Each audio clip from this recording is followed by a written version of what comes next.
update naman po tayo. Punta tayo sa isa pa nating always ready na tito, our resident meteorologist, weather Tito Alvin, na laging may panahon para sa iyo. Tito Alvin, kailangan na bang maghanda ng payong today?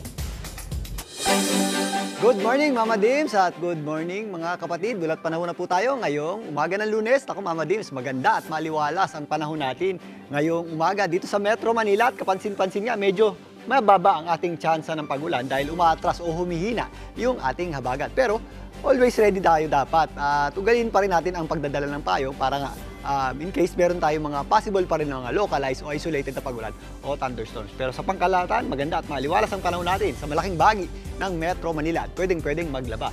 Para naman sa ating mga kaigsoon dito sa areas ng Visayas, sa may Metro Cebu, mababa rin po ang ating tsansa ng pagulan. Nagiging maulap lang ng bahagya sa hapon at possible din yung ating mga localized na mga pagulan at thunderstorms. Sa Metro Davao naman, meron din tayong mga possible na thunderstorms bandang hapon, pero medyo mababa rin po ang ating tsansa ng pagulan dyan. At sa pangkahalatan, magiging mainit po ang sikat ng araw, lalong-lalo na sa tanghali. Dahil po yan, umaatras yung ating habagat o yung ating tinatawag na southwest monsoon at meron tayong inaasahang possible na monsoon break o yung paghina ng ating habagat sa mga susunod na araw. Pero hindi po nangangahulugan na kapag meron tayong monsoon break hindi na po tayo nagkakaroon ng mga pagulan or low pressure areas. Katunayan, meron tayong binabantayang panibagong low pressure area sa labas ng ating Philippine Area of Responsibility na huling namataan ng Pag-asa sa line around 1,445 kilometers east ng Eastern Visayas.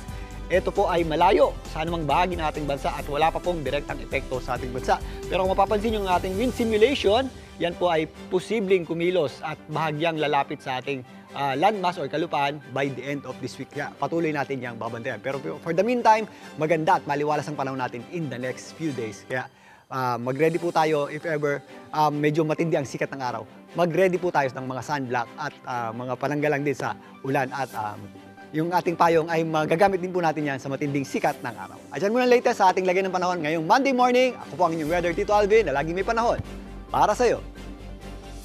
Mga kapatid, Mondi Lopez po, manatiling updated sa lagay ng trapiko sa mga pinakaabalang kalsada sa Metro Manila. Mag-follow at subscribe na sa social media pages ng News 5.